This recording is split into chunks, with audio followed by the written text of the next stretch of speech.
I think it's very interesting that actually prior to the summit meeting in Kazan, that Saudi's Minister of Defense went to Tehran to talk to Iran's counterpart, that they are conducting joint naval exercises. They have matured enough that they can look after their own problems. They don't want the Americans, the British, the French, etc., to come in and interfere with their own internal problems.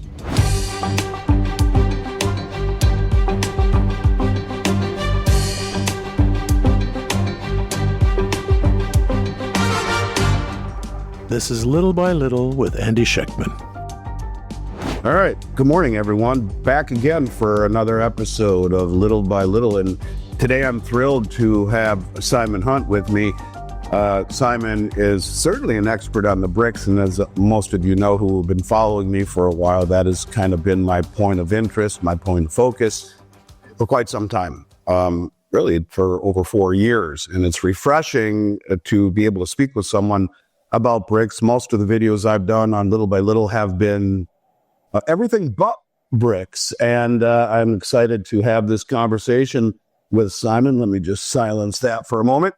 Simon, of course, is a consultant, and a consultant on the global economy, on China, and on the copper market. Many of these things, of course, are very much related, and certainly as they pertain to BRICS. And so, Simon, thank you for coming on, my man. I really do appreciate it. I'm looking forward to this conversation. Well, thank you very much for having me. Absolutely. Now, I know you're in the United Arab Emirates today, and that's where you live. And certainly the UAE joining the BRICS was something that was very noticeable. They are if I'm not mistaken, I think the 7th largest producer of oil in the world. I believe they are an OPEC member. Joining BRICS was certainly something that opened up a lot of people's eyes, and mine included.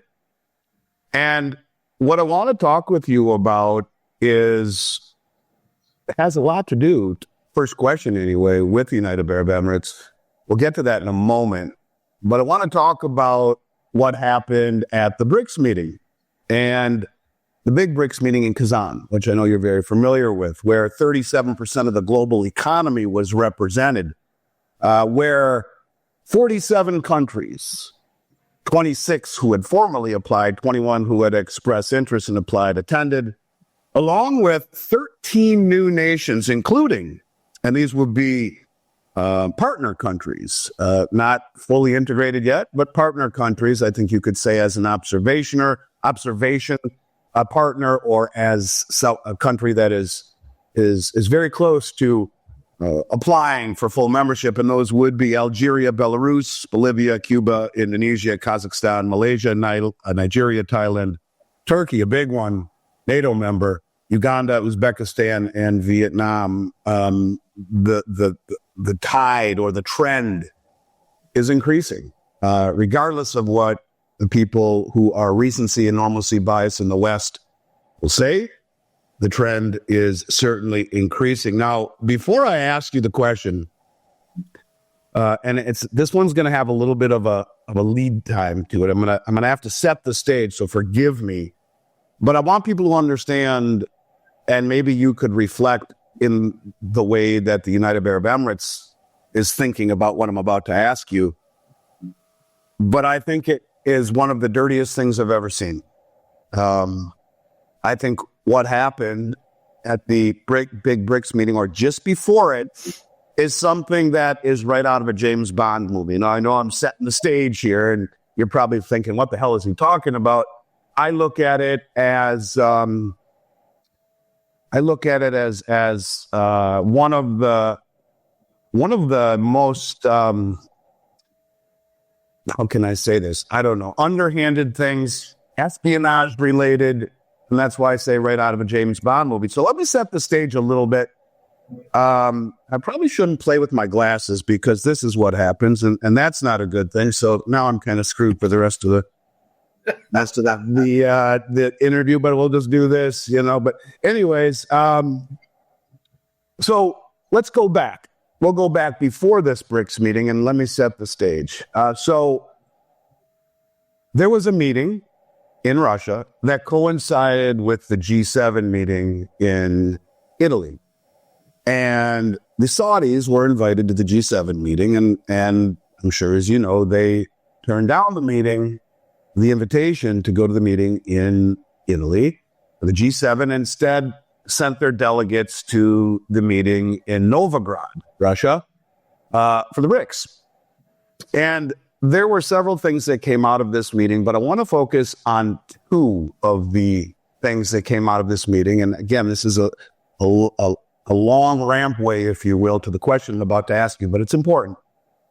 So Dilma Rousseff, the former president of Brazil, came out and said she had two meetings on the sidelines.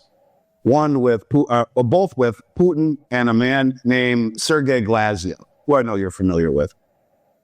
It's Mr. Glaziev's thesis of a settlement currency backed by gold. And well, actually, when he originally started talking about it, was a basket of commodities, a basket of BRICS plus currencies. He said that for over 4 years. That's why I've been saying it in over 4,000 videos, that the BRICS would ultimately have a currency, a settlement currency or a BRICS currency. Back then it focused more, it seemed like it was more going to be a unified BRICS currency, and subsequently it's mitigated away from that, at least temporarily, into a settlement currency. But he's always talked about that. So when Dilma Rousseff, the former president of Brazil, and the head of the BRICS New Development Bank came out and said, we've had this meeting, and in principle, we've agreed to a new settlement currency called the unit. The unit, which would be gold-backed, 40%, not a basket of commodities, but just gold. Now, that made sense to me. By the way, she also said it would be a basket of 60% BRICS plus currencies with not more than 30% of any one currency in that basket. Now, that made sense to me because the Bank of International Settlements reclassified gold as the world's only other Tier 1 reserve asset in 2019. The statement that Dilma Rousseff made said, we've agreed in principle to this being a new settlement currency for the BRICS nations traded over Project Mbridge. Now, Project Mbridge, as you know, something I've talked about for over a year now, since mid-2023 for sure, or early 2023, is a cross-border payment system that was developed by the United Arab Emirates, China, Hong Kong, Thailand, and backed by the BIS Innovation Hub. Now, I've always thought about that and stupidly let my brain just wander. Never really focused on it, but I should have. And I was giving a speech, or an interview rather, with Michelle McCory of Kitco, and she's very bright, and she's always pushes back. And she always says to me, Andy, I'm going to push back, whether or not I agree with what you're saying, and I do, but I want to push back in respect to journalistic integrity, which I like. She's always very prepared. Okay, Michelle, cool. And so we're having this discussion, and I say something similar to what I just said. And she says, well, Andy, isn't the BIS a Western institution? And ding, ding, ding, ding, ding, ding, ding, ding. I'm like, yeah, why didn't I? I mean, I've seen this. I've looked at it. My mind just glosses over it. And we're talking back and forth. And I say, well, maybe the BIS, the IMF, these groups who I know you talked about in some of your interviews, the statements that came out of the big BRICS meeting that we just saw, where they had talked about wanting to somewhat amend the current system, but to somehow integrate, which I found a little strange, into institutions like the United Nations, the World Health Organization, the IMF. You could see an overt effort, if you will, by the BRICS to want to cooperate, to want to assimilate, to want to join with the Western alliances, but to have them all changed to a new system, one that isn't so much a dominant system by the West, but one that is multipolar and takes into account these emerging groups. And well, she says, so I say to her, maybe maybe it's the attempt of the BIS and the IMF realizing that they can't have a one world currency, but maybe they can have a one world system, because the West, who's developed Project Agora, Project Cedar, these are similar to Project Enbridge, cross-border payment systems. They're pulling the strings on all of them. Maybe they can sit on top of this new ecosystem, this infrastructure. Instead of having one currency, they have one system. We're going back and forth. And then I get the bombshell. And I want your opinion on the bombshell. And I'm going to explain that. And then I'll shut up after this very long question and let you answer. So here's the bombshell. As you know, for 4 or 5 years, the Bank of International Settlements, who reclassified gold as the only other tier 1 asset, had been, and their innovation hub had been standing behind this technology, largely Chinese technology, of the Enbridge. Delma Rousseff said the unit token would trade over Enbridge, but that the primary thrust was for these countries to trade with one another using their central bank digital currencies in local trade over Enbridge, which the dollar in the SWIFT system is not compatible with, for whatever they're trading and to sidestep the dollar. So they're trading back and forth in local currencies over Enbridge, central bank digital currencies that are not compatible with the current system. And when it came time to settling for oil or commodities, or maybe they just have too much of a trade imbalance, one country has too much in the way of rupee or yuan or whatever, they could request the unit token. The unit token would be 40% gold backed. It was interesting too, when you see all the countries repatriating their gold, it's because the unit token said the gold would be held within the countries that possess it. The unit token would be minted, and the gold and the currencies that comprise this token would be held within a segregated account, in escrow, in essence, that would be continually audited and independently audited to maintain the integrity of the system. And this is why you see all the countries repatriating their gold. And this was all very, very, very refreshing for those of us that have been following BRICS. This is the progression that we've been waiting for. And so going back to what Michelle said, she said, isn't it a Western institution? And I should have seen this closer, because what happened was right out of a James Bond movie. Read to you what happened here. For those, my glasses are falling off. For those who are not familiar with what happened, a day or two before the BRICS meeting, we get some knucklehead spokesman from the U.S. State Department who says, alternatives to the SWIFT system and undermining of the dollar's role threaten global democracy. And then my first thought is, what hubris? I mean, how ridiculous is this, that the West, who is in essence bankrupt, who is in essence imposing sanctions around the world, coercing countries to their own will, has the nerve to say that any system, alternative system to the SWIFT or to the dollar, to challenge the hegemony of the dollar, is a threat to global democracy. And I found that to be, let's just say, a little rich. Anyways, following that, we get this guy, Augustus Carstens. Now, this guy looks like Augustus from Willy Wonka, only grown up. And he says he's the general manager of the Bank of International Settlements, who, remember, their innovation hub has been standing behind the development. Oh, by the way, one last point I should make before I go down this road is that leading up to the meeting, we find that Saudi Arabia becomes the 5th full participant in Enbridge. And this is a big deal, right? It's not compatible with the dollar. The largest producer and exporter of oil in the world is now a 5th full participant in Enbridge that is going to trade the unit token, which we know would be the primary settlement token for energy in this group.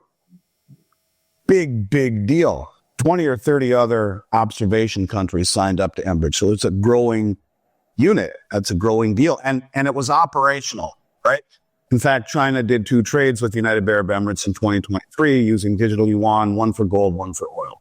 And that's why I've been saying gold and oil have been remonetized and, in fact, have greater value than the currency that is used to purchase them because of these trades. Anyways, so let's go back to the BIS. So right leading up to the meeting, like the day of the meeting, you get this goofball Augustus Carstens, and he is the general manager of the BIS, whose term ends in June. He's on the way out. And he says, I quote, "We cannot directly support any project for the BRICS because we cannot operate with countries that are subject to sanctions." I want to be very clear about that. Really? And then you get Agath Demarius, a senior policy fellow at the European Council of Foreign Relations, who says, in the long run, there is no doubt that the mechanisms like BRICS Bridge could be useful for China, Russia, or others to hide sensitive transactions from the Western authorities. The underlying technology is a tool to circumvent sanctions and potentially undermine the dollar's dominance in the global financial system. Now, I know that was a very long run-up to my question. Where the hell was Augustus for the last 4 years as this has been developed, knowing very well that this was a cross-border payment system, that Russia is the R in BRICS, that this was going to be used to trade currencies, central bank digital currencies, cross-border, without interference of SWIFT, a system not compatible to the dollar. It's right out of a Bond movie. At the 12th hour, at the meeting, they say, no, we can't do this. We can't be part of this. What is the impact, and is there any reverberations in the media in Dubai talking about how underhanded this was, how dirty this was, how this is like right out of a James Bond movie? Now, I'm going to let you answer that question, and I apologize for the long run-up. What I'm going to say is my personal opinions, not necessarily emanating out of Dubai, because I think that the majority here play the public line rather than what they really feel. So the first point I'd make is that Putin said very clearly, we have overtaken Mbridge and it is now at the bridge. What does that mean? It means that trade within BRICS members and parties will be conducted and are being conducted outside the dollar system. There's a long way to go before a BRICS currency can be produced. Too many internal conflicts, countries at different stages of economic growth, and internal conflicts. These internal conflicts are both within the BRICS group and externally. Within the BRICS group, America, for some years, has used its influence in Brazil to ensure that the major ministries are anti-BRICS. And that percolates through into many of the big corporations. That is why President Lulu never appeared at the BRICS meeting. The question then is, what is America going to do to either dismantle or disrupt the growth of BRICS? Are they going to try to break the major two parties from growing up together? i.e., is there going to be a policy of attempting to break the very strong strategic alliance that Russia and China have? I think there will be an attempt, but it will fail. It will fail because both Russia and China are determined, with the other members of the BRICS group of nations and those that have become partners, to seeing that a more equitable multilateral world evolves out of the mess that the world is in today.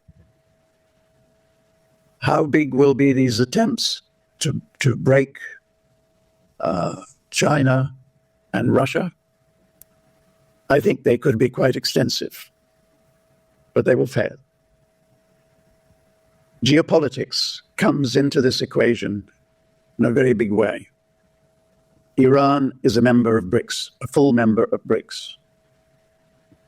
There is conflict between Israel and Iran, which is very likely, or the risk is very large, that it will develop into war.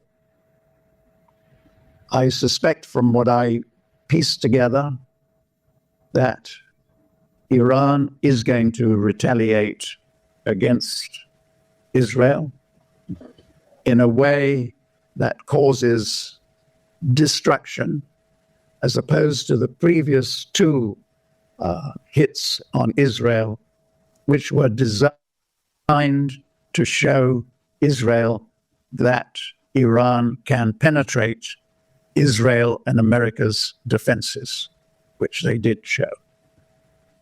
When will this happen? It can happen any day.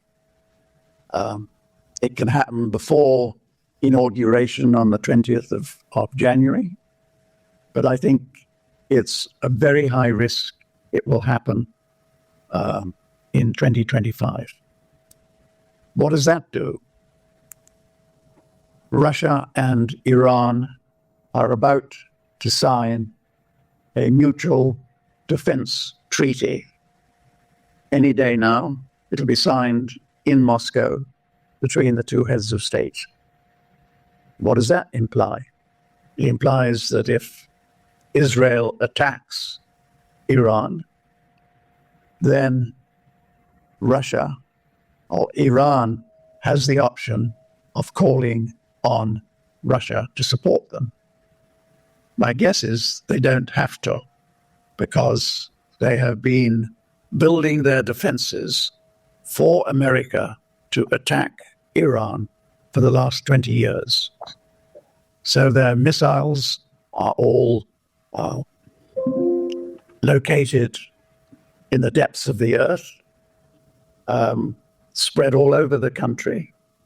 They have already acquired from Russia the latest electronic jamming equipment and S-400s and other sophisticated defense systems. So the BRICS is not just about a currency system. It's about the evolution of a new world to replace the world that America and its G7 allies have dominated since 1946. And I agree with everything you just said. I guess I'd like to add one other point to it, get your take on it. We see that Belarus has become an observational partner of the BRICS. The president of Belarus, a year or so ago, called for two organizations to be brought into the BRICS fold. The Eurasian Economic Union, those are the countries predominantly that end in Stan, Kazakhstan, and the Shanghai Cooperation Organization, who Iran has become a full member, which is the largest regional financial and military organization on the planet. Would you see the potential in this respect for China to get involved in terms of their military partnership, in essence, in the SCO with Iran? I think that would be highly likely. China purchases a lot of oil and gas from Iran. China has this 25-year treaty with Iran. They are investing a lot of money in Iran's manufacturing sector, primarily China's SOE corporations. So basically making Iran as their new export base because of Iran's location to Europe and because of Iran's much cheaper labor force. They are also investing hugely in Iran's mineral resources, such as the Sar Chesma mine, where I think there's a threefold increase in production to take place by 2030. That's very close to 1 million tons of finished copper. Yeah, and then, of course, you have the North-South corridor, which in essence connects Russia India and Iran, and greatly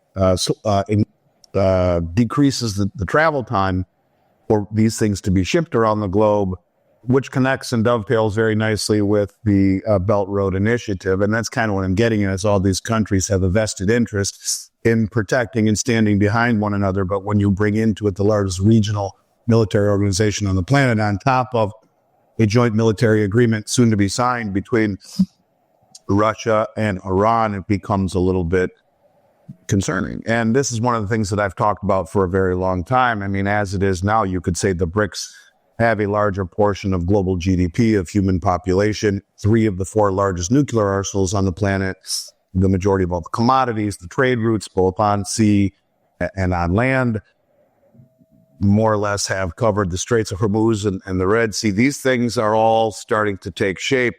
Recency bias, normalcy bias is a big mistake.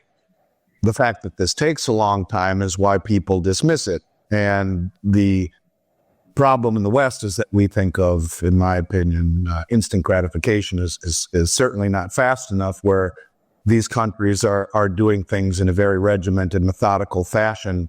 You only get one chance to stand up against the dominance of the Western hegemony. I think that is something they understand. I read recently where Putin even said, look, our currency is a ways away. We need to have a greater percentage of the world's economies, a larger critical mass, if you will.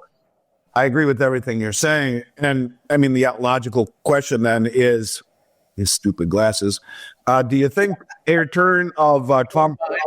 Yeah, I know. Well, just don't ever play with your glasses prior to an interview, because, you know, it's just not smart. Do you think that a return of Trump's policies will, in this case, strengthen the BRICS resolve or the unity against the U.S., or could it highlight fractures within the BRICS? As an example, you know, Saudi Arabia seems to be playing both sides of the table. They were fully admitted into, or they were admitted into the BRICS. They haven't accepted it yet. They became a observational member with the Shanghai Cooperation Organization. They joined the BRICS New Development Bank. They are, with all the other OPEC countries, on the Chinese Belt Road Initiative. They went to the BRICS meeting and turned down the G7 meeting. They told everyone across the globe that they would be willing to take other currencies for oil. They became the 5th full-time full participant in MBridge. And, you know, they, to me, seem to be hedging their alliance towards the BRICS. But is the Western dominance so strong that it will, with Trump in office, do you see the potential for that to fracture or strengthen the BRICS relationships? I think it's very interesting that actually prior to the summit meeting in Kazan, that Saudi's Minister of Defense went to Tehran to talk to Iran's counterpart, that they are conducting joint naval exercises. There is, I get a strong sense that those past differences are being closed, that Sunnis and Shias are coming together as an opposition to the colonialists who had taken over the region. They have matured enough that they can look after their own problems. They don't want the Americans, the British, the French, etc., to come in and interfere with their own internal problems. Against that, you have Israel. Israel has been used by America as their bridgehead into the region. Israel's policy of destroying Gaza put to an end the growing alliance that did exist between Saudi and Israel. But as Israel's policy is clearly we are going to have Israel from the sea to the river, has put to an end any alliance between Israel and Saudi. So I think the bigger picture is that Shias and Sunnis are merging together, and that means that with Iran being a full member of BRICS, the UAE being a full member of BRICS, the time will come when Saudi Arabia will sign on the dotted line. Yeah, I think so too. I think that they have been playing both sides rather masterfully, but I do agree with that very much. And for people, just to add a little color to that, what you were saying, China, the adult in the room, brokered a peace deal a year or two ago between Iran and Saudi Arabia. In fact, they even talk of establishing embassies in each other's countries, which was a big deal, Sunni and Shiite, as you mentioned. And I think part of what the BRICS tried to convey to the world in this meeting in Kazan was cooperation. Now, they made a big deal, it's almost like marketing, where they made a big deal about the joint naval exercises between Saudi Arabia, who isn't even a full member yet, and Iran. I found that to be provocative, as did you. And also, I think they made a big deal about the meeting on the sidelines between Modi and Xi Jinping, who agreed to peace, if you will, on their border dispute. I think they wanted to let the world know that cooperation is something that is important to them. And that's why I think they talked about integration, which kind of stunned me, into the United Nations and the IMF and the BIS and the World Health Organization. All of these things were shocking to me. And I wonder if what the BIS did at the 12th hour, which was incredibly underhanded, as we've discussed, I wonder if that's maybe changed their perception. I guess only time will tell. But I agree with what you're saying. Yeah, the integration and the cooperation between Saudi and Iran was a big deal. So just to add to that, what BRICS is showing is old-fashioned diplomacy. Yes. It worked between Iran and Saudi, brokered by China. It worked between China and India, brokered by Russia. Yes. The next one is likely to be brokered by both China and Russia, between Ethiopia and Egypt. Yep. And I agree with all of that. It's a sign. It's diplomacy, not brute, bloody force. Well, and even looking at the name of the SCO, the Shanghai Cooperation Organization, if you look at what the BRICS is, it's not any mandate. All of these countries are together in a cooperative fashion by desire, not by force. And I think that's something that I've taken away from the way they do things for a long time now. Even the way that they handle their presidency, it was in South Africa last year, Russia this year, and next year it moves to Brazil. And I noticed that Brazil is focusing on integration of other countries. That's their stated goal for being the president or retaining the presidency of the BRICS nations this coming year. So let's shift gears a little bit. I've been talking a lot about the suppression of metals on COMEX and on the LBMA. I have for a long time, and I think it's not debatable. Those people who say metals are not suppressed or manipulated are missing a big point, or several points that to me are unequivocal. Even JP Morgan paying a $960 million fine. The Justice Department, the largest fine they'd ever issued out at that point for manipulating the metals market. Their head trader, Michael Nowak, is in jail. I have talked about the concentrated short position on COMEX. In silver, there are 8 Western banks that hold the largest short position in the COMEX of any commodity ever traded in silver. Second is platinum, third is gold, fourth is palladium. A little ironic and all of that. On the LBMA in London, there are those same Western banks are short between 4 and 6 billion ounces of silver.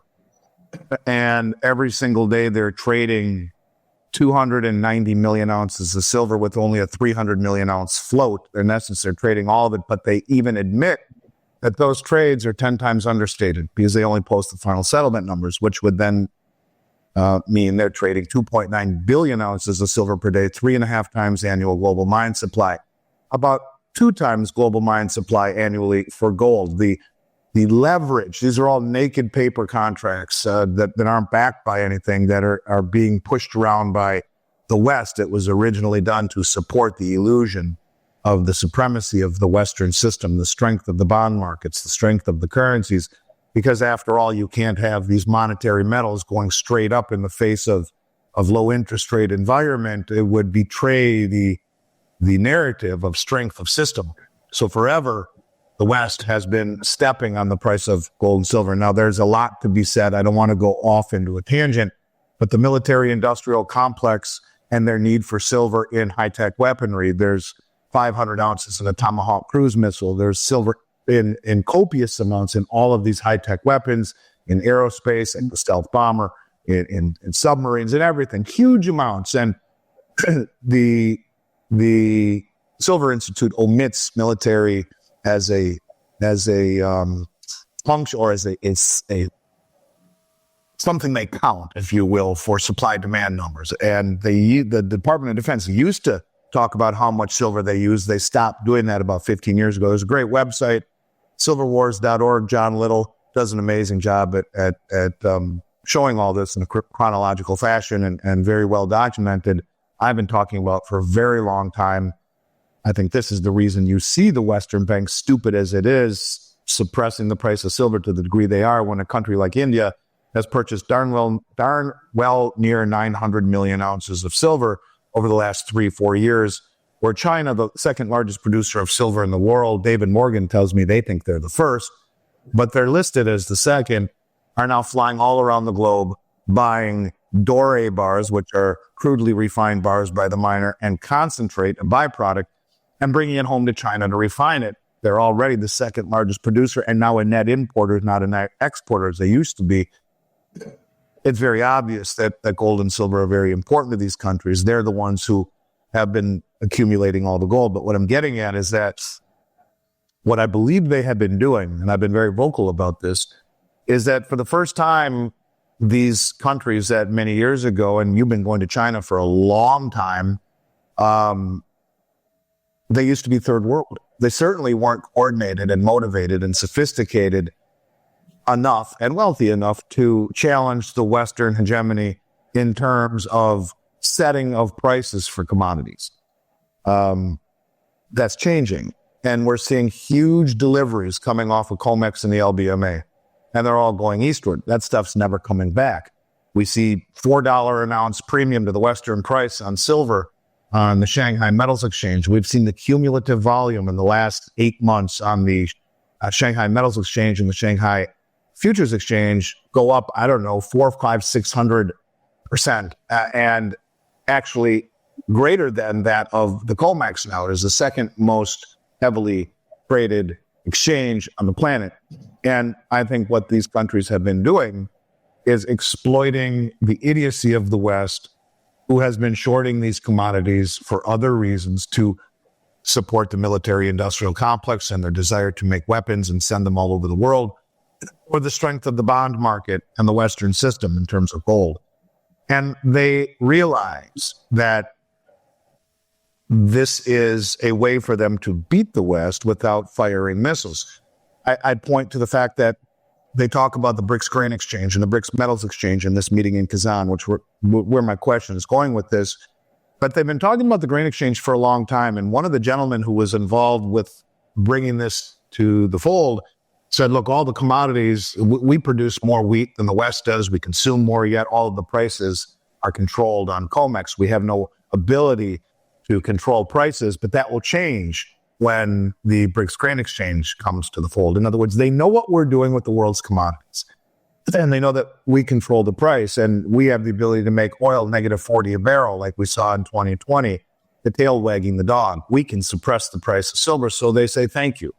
We'll stand for delivery because they're coordinated, they're motivated, they're sophisticated, and they understand that this is a system where holding U.S. treasuries is foolish, where you get them taken from you and maybe even given to the country you're in the midst of a war against in the form of weapons if we don't agree with them, that inflation and default risk are higher. And heck, gold has doubled the performance of the 10-year treasury for the last 25 years with no counterparty risk. So what I'm getting at with all of this, again, sorry for the length of question, just like to set it up.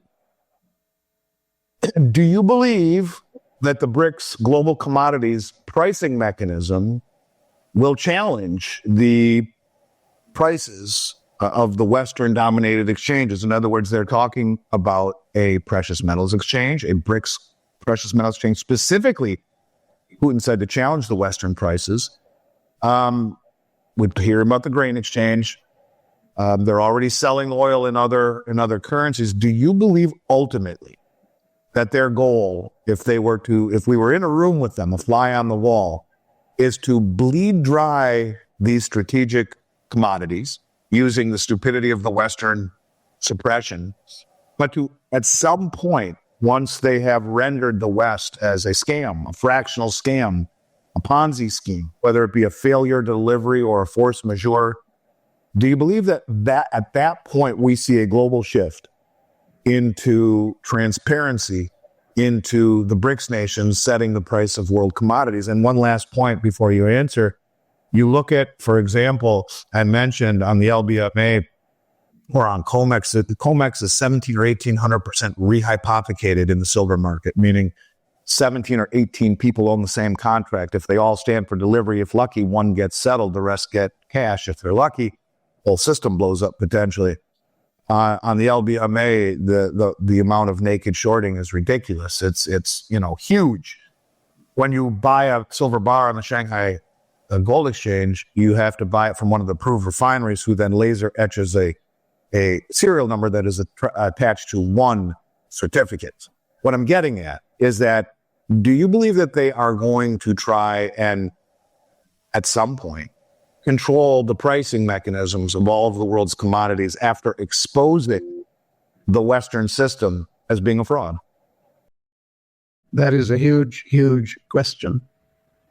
But I think as you look at which countries are likely over the next decade to join BRICS, they will largely be commodity-producing countries, whether in Latin America, might single out Peru, or in Africa, where I would single out, other than the oil-producing countries, I'd single out DRC and Zambia.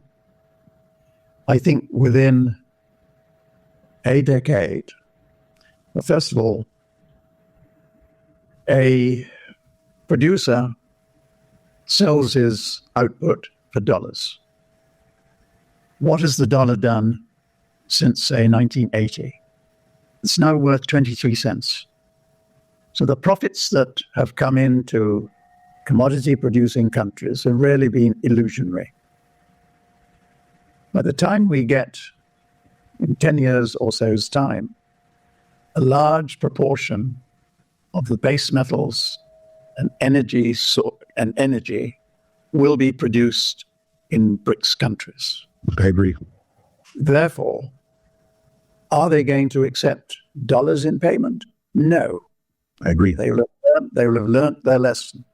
And I would add to that, it's even, in my opinion, of course, less the currency that is being used, which is important, but more where the excess savings go. In other words, the recycling of dollars into U.S. treasuries, which has funded our exorbitant lifestyle, is now transitioning into commodities, which is a really big deal. So not only do you get the lack of settlement in dollars, you get the maybe even more severe, the lack of recycling into treasuries, which is a huge problem for a country as indebted as ours. I was going to talk to you about Turkey. We already kind of talked about it. I was going to say, do you think that the BRICS initiatives are strong enough to accelerate the global de-dollarization trend, or is the U.S. influence still too entrenched in the foreseeable future when you see a country like Turkey, a NATO member, breaking ranks, if you will, and applying to BRICS? Of course, they were turned down by the EU for full membership. They're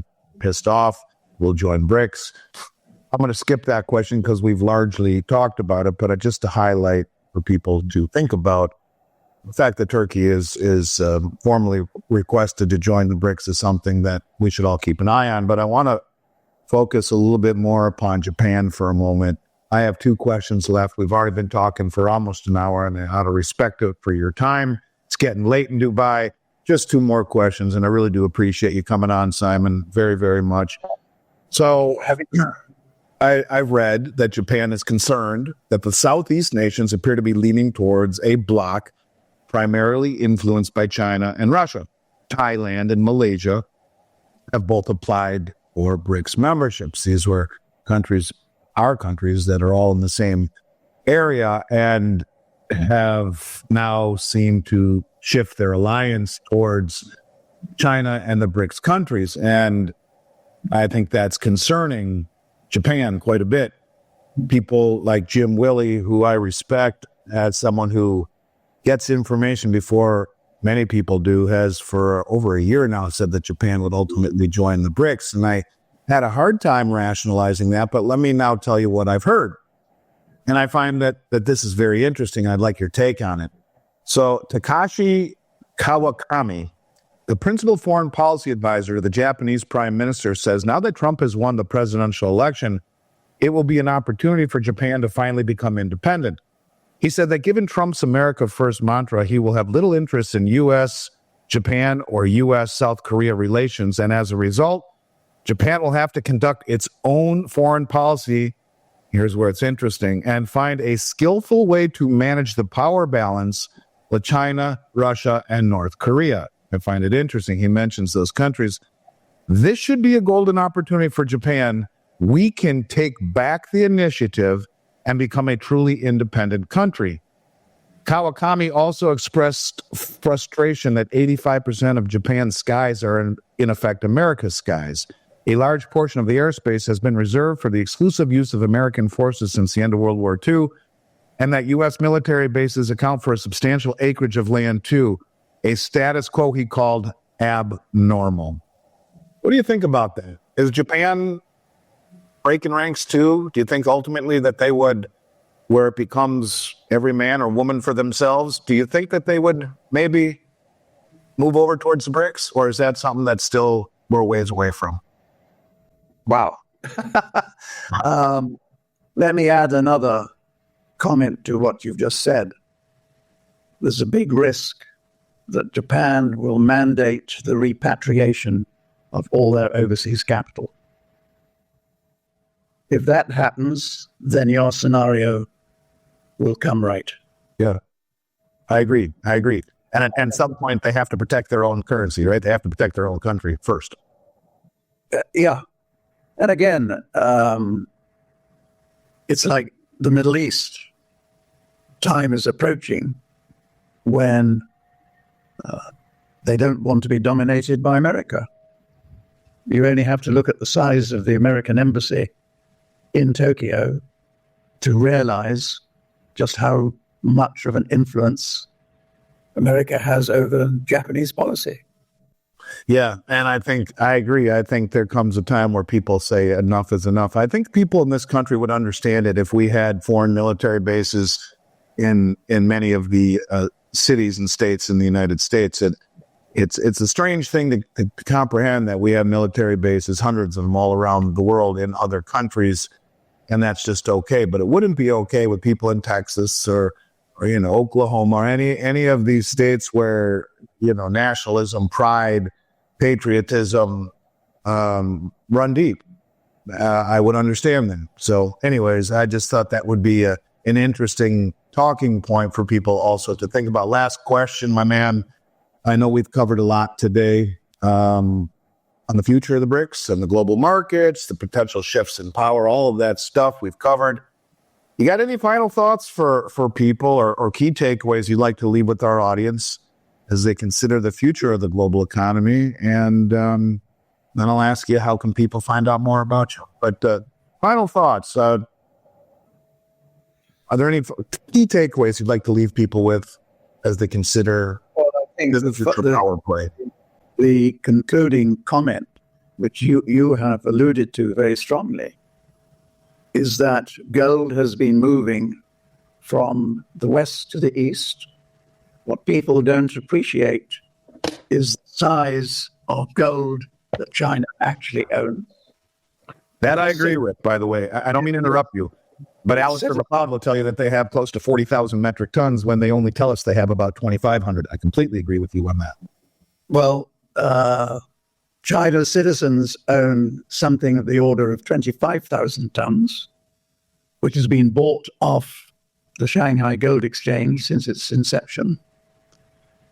And China's government, through the different ministries, including the PLA, have something in excess of 25,000 tons. If you go back to the early 1950s and calculate all the gold that they have imported plus produced. They're the largest producer in the world. That's right. They don't give us those numbers. And not to interrupt you, save your thought. When the PLA accumulates gold, the People's Liberation Army, they do not have to report it to the IMF. Correct. Or proxy banks on behalf, sovereign wealth funds on behalf of the PBOC. And not to interrupt, just one last point, Simon, Alistair would say, and again, the numbers that I'm using, they're about a year old. So I believe you're right. He said about a year ago that the people had 18,000 metric tons in the state 20. So to your point, with all of the deliveries off of the Shanghai Gold Exchange, your numbers would be very, very plausible. The other point about the PLA is anything they import does not appear in the customs statistics. So my final comment to your listeners, we're going to go through extremely turbulent and volatile times. So make sure that you have some gold as a security. Make sure that you have adequate food supply, water supply, electricity supply, and if necessary, buy these new generating sets that are powered by folded solar panels. They're not too expensive, but they'll give you independence from the grid network. So the final comment, anybody wants to get hold of me, either by email, simon@shss.com, or else simon-hunt.com. Well, I hope that my listeners don't blow up your inbox. We'll send this out to about 80,000 people, and from there it gets out into the ecosystem. You may have lots of questions after this conversation. Simon, you're a prince. I appreciate you, brother. I appreciate you coming on. It's nice to talk to someone about the BRICS who gets it. I appreciate very much the conversation. Love to have you back on somewhere down the road and see how things are unfolding. And I look forward to picking up where we left off. But again, thank you. Appreciate your time today. And I know it's getting late in Dubai, so I'm going to let you cut out here and get some shut-eye. But hope you and everyone else out there stays well. And until next time. Well, thank you very much for having me. Very enjoyable. Little by Little with Andy Schectman.